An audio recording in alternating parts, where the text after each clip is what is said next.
Alhamdulillah waktu itu juga nggak punya kendaraan, tapi harus kirim-kirim. Kita nyewa angkot, kampus dalam, angkot dalam kita sewa. Satu angkot isi 25 ekor, alhamdulillah ngirim-ngirim lah kita. Jadi dari satu ekor itu domba kambing sapi tidak ada yang terbuang dan semuanya kita rubah menjadi produk end user. Itu hasil proses sekian puluh tahun. Sekian puluh tahun. Itu hasil proses sekian puluh tahun. Sekian puluh tahun. Jadi teman-teman ya, nggak ada yang ujuk-ujuk. Itu supply sama demand itu udah terlalu jauh. Sehari 200 ekor. Allah. Sehari 200 kaliin 30 hari. 6.000 ekor. 6.000 ekor. Hanya untuk jalan raya puncak saja. Nggak kuat kita. Amalnya satu, pahalanya dua. Amalnya satu, pahalanya dua. Eits, iya, kamu nggak salah dengar. Kurban di Amazing Kurban bisa dapat 2 pahala loh. Pahala berkurban dan pahala bantu saudara kita se-Indonesia buat bisa belajar baca Al-Quran. Jadi, dari setiap transaksi kurbanmu, kamu sudah ikut berdonasi untuk pengentasan buta aksara Quran bagi kaum duafa, lansia, dan warga binaan. Tunggu apa lagi? Mau kurbanmu lebih bermakna untuk sesama? Yuk, kurban cuma di Amazing Kurban.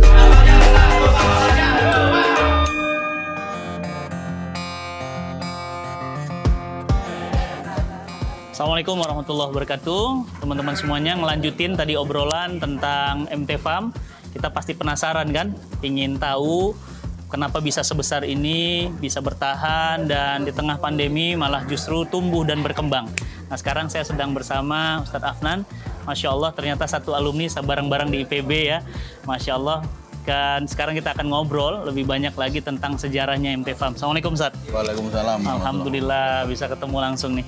Ustadz, ini MT Farm ini tadi saya jalan-jalan ke belakang sampai ke sapi, bahkan ada yang di Flores juga. Gitu ya.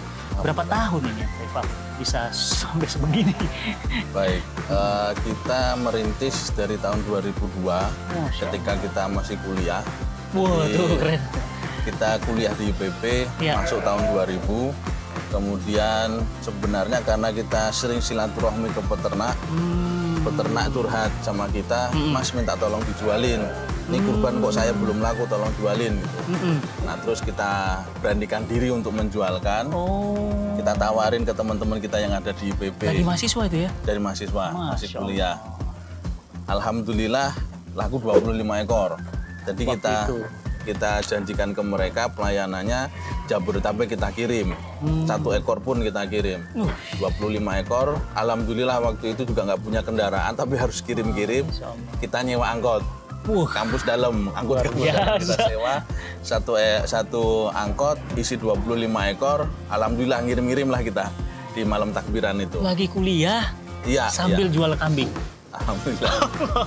Kebetulan juga kuliah di peternakan, ya silaturahmi ke peternak, pengen belajar, malah ya alhamdulillah dapat rezeki, dapat berkah, amin. Alhamdulillah. 25 ekor. 2002 ya? Ya, 2002. 2003-nya dapat tantangan dana field trip, satu kelas kan, dana field trip 7,3 juta, kita gunakan untuk penggemukan domba.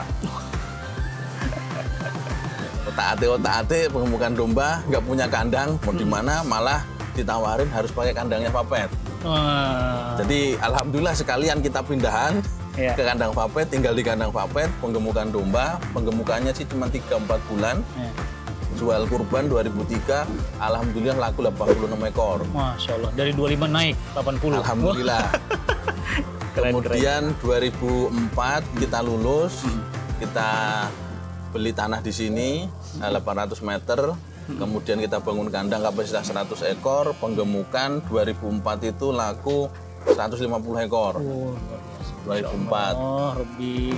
2005 kita bikin kandang lagi, ini kandang ini. Belum sebesar ini tapi. 2005 ini tambahannya ini 2005 itu kita penjualannya 750 ekor.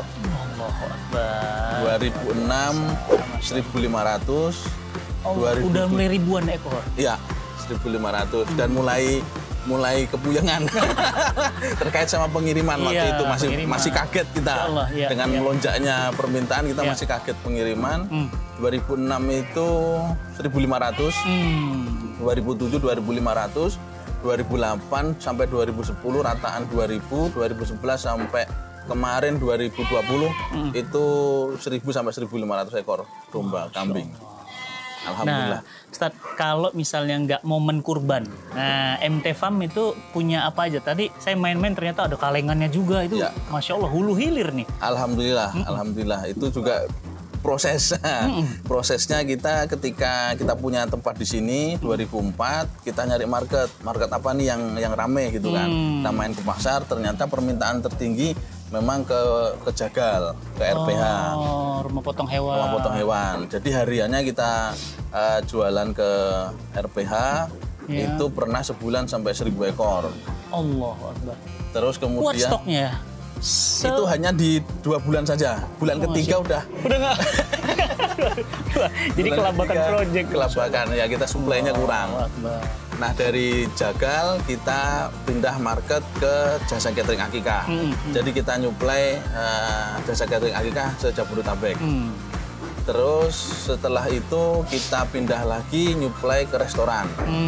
Sate khas Senayan Iya, setihas. sama sate Kairo, kemudian ada sate Balibul, kita Rutin supply. rutin supply. Sate khas Senayan sendiri itu sehari 35 Ya. gitu kan.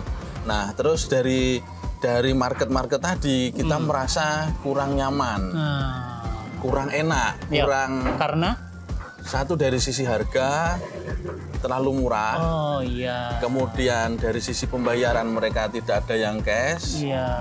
Terus kemudian ada risiko untuk loss juga. Berat secara cash flow juga. Berat dari sisi Iya. permodalan karena Oke. sangat berat. Nah dari situ kita menganalisa kita market ini kok marketnya nggak enak ya gitu. Nah terus market yang tadi Jagal, suplai jasa catering akikah, kemudian restoran itu tidak end user, market bukan end user. Iya. Sementara kalau kita market end user, insya Allah Marginnya lebih enak. marginnya lebih besar, aman juga dari sisi Bayarnya cash. gitu kan. Nah dari situ kita bongkar ini domba, kambing sapi kita bongkar. Produk utamanya kan daging. Ya. Kita rubah langsung menjadi produk end user. Ya. Kita bikin rendang. Oh. Kita bikin makanan kaleng tadi. Keren. Ya, Ya. dari situ kan langsung ke end user. Iya. Harapannya itu. Iya. Dan Ready- secara harga juga bisa lebih. harga lebih Iya. dan ready to eat. Iya. Gitu kan. Iya. Jadi produk utamanya daging. Kemudian masih ada tulang. Tulangnya kita bikin sop. Nah, Kemudian masih ada lagi jeroan. Jeroannya kita bikin gulai. Masya Allah. Masih ada lagi kulit. Kulit. Kulit kita bikin tengkleng. Waduh. Jadi dari 1 ekor itu domba kambing Bisa sapi tidak ada beraneka yang ragam, terbuang kebuang. dan semuanya kita rubah menjadi produk end user. Itu hasil proses sekian puluh tahun. Sekian puluh tahun. Jadi teman-teman ya, nggak ada yang ujuk-ujuk itu pesannya. Nggak ada yang ujuk-ujuk, semuanya berproses. Nah, kendala saat kita bicarakan ini, bicara antum udah sampai sebegini ya sama teman-teman pengelola, pendiri gitu ya. Apa yang cukup jadi tantangan di awal-awal sampai sekarang yang luar biasa? SDM kah, ketersediaan kah, atau permintaan kah, atau apa yang lagi Ya. tantangan? Tantangan sebenarnya tadi dari sisi market itu tantangannya itu tadi. Marketnya kan tidak enak. Yang enak jadi kami MT Farm ini fokusnya sekarang jualnya harian ke catering sendiri, kita punya akikah dan jual kurban. Oh, Utamanya ke situ. Ya. Selain itu ya kita tadi memperbesar produk makanan kaleng tadi. oh, Kita gedenya ke situ. Karena tantangannya, kesulitannya ya tadi kita jual kok dihutang, kok harganya Iya, kok murah, iya. gitu kan. Sementara dengan harga yang murah tadi terpaksa kita harus memotong betina, di mana hakikinya memang rugi. rugi iya. Karena betina itu bukan untuk dipotong, Betul, tapi untuk untuk produksi. dikembangbiakkan gitu. Iya. Jadi tantangannya adalah sebenarnya kita ini ternak domba, terutama domba kambing, itu supply sama demand itu udah terlalu jauh. Demand itu selalu meningkat. Demandnya naik, supply kurang. Iya. Nah, Boleh kita ini kan demandnya, kita pernah survei Jalan Raya Puncak. Ya. Ada sate kodir. iya, Sate kodir sepanjang- aja punya kodir aja 7. berapa titik? Nah, punya 7 cabang, sate Sinta, sate PSK, sate Haji Zainal, sate Haji Sopo-Sopo. Iya. Terus kemudian ada kita pernah jualan di Ciburial, warung Ya. kaleng. Ya. Itu ada komplek orang Arab yang tiap hari minta kambing guling. Nah, kita survei Jalan Raya Puncak sampai Attawun Itu permintaan berapa? sehari 200 ekor. Allah. Sehari 200 kaliin 30 hari. 6.000 ekor. 6.000 ekor. Hanya untuk Jalan Raya Puncak aja. Nggak kuat kita. Boro-boro. Waduh. Itu Jalan Raya Puncak. Terus kemudian tadi restoran yang kita suplai. Jadi ini saya cerita yang pengalamannya kita. Sate khas Senayan sama sate Kairo. Sate khas Senayan 35 ekor per hari. Sate Kairo 15. Satu cabang sate sehari. Jadi 2 restoran ini saja 50 per hari. Sebulan 1.500. Kalau di total tadi Jalan Raya Puncak 6.000 sebulan. Ini 1.500 sudah 7.500. Tambahannya lagi kita pernah nyuplai jasa catering Akikah Jabodetabek. Ya. Itu ada 15 cabang, satu cabang sebulan itu 200 ekor. Masya Allah. Teman-teman tertarik nggak bisnis? Ya, berarti over demand, demandnya tinggi, supply-nya kurang. Ya, ini saat itu namanya capek yang enak. Karena ada capek yang nggak enak, udah capek nggak ada duitnya, nggak ada bisnisnya. Nah, MT Farm selain MT Farm kemudian sekarang punya kaleng, apalagi Sat? Anak perusahaan atau MT Farm ini anak perusahaan holding apa yang sekarang sedang berkembang lagi? Kalau di farmnya kami masih fokus di domba, kambing dan sapi. Kalau ini sudah punya hulu hilir, jadi produk kaleng, tinggal pemasarannya kita mungkin nanti boleh dibantu kita untuk pemasarannya. Karena goalnya kita untuk makanan kaleng ini kita pengennya ekspor. Karena kalau kita ekspornya barang mentah, kayaknya itu kan pasti barang rusak, mentah diekspor. Nanti dibalikin lagi ke kita dengan itu tinggal brand aja dari Belanda. Brandnya berbeda, kemudian packagingnya lebih menarik. Asli Indonesianya hilang. Nah gitu, kita harusnya lebih produktif lagi untuk itu pengennya kita ekspor untuk goalnya tadi. Jadi impiannya ke depan itu merambah ke ekspor. Ya. Ya kalengannya ini Ustaz ya. Ya. Saya doakan insya Allah terwujud ya teman-teman semuanya ya. Jadi teman-teman untuk berkunjung ke MT Farm bisa lihat di Instagramnya MT Farm dan bisa berkunjung ya langsung di dekat kampus Darmaga. Beliau ini pinter banget dari kampus cuma deket ya kepleset dikit aja langsung buat usaha ya. Dan ini tahun berapa Ustaz MT Farm? Merintis 2002, di sini 2004. 2004 ya 2004 ya, taruh ya dari 2004 berarti sekitar 16 tahun ya. 16 tahun. Masya Allah. Barakallah. Ustaz, insya Allah teman-teman semuanya nanti akan berkurban dan memilih hewan di sini ya di MT Farm ya. Dan ternyata bukan hanya di sini. Tadi saya dengar juga Ustaz Budi ada di Flores juga, ada beberapa di daerah. Kediri ada juga. Masya Allah. Itu mitra atau bagian dari MT Farm?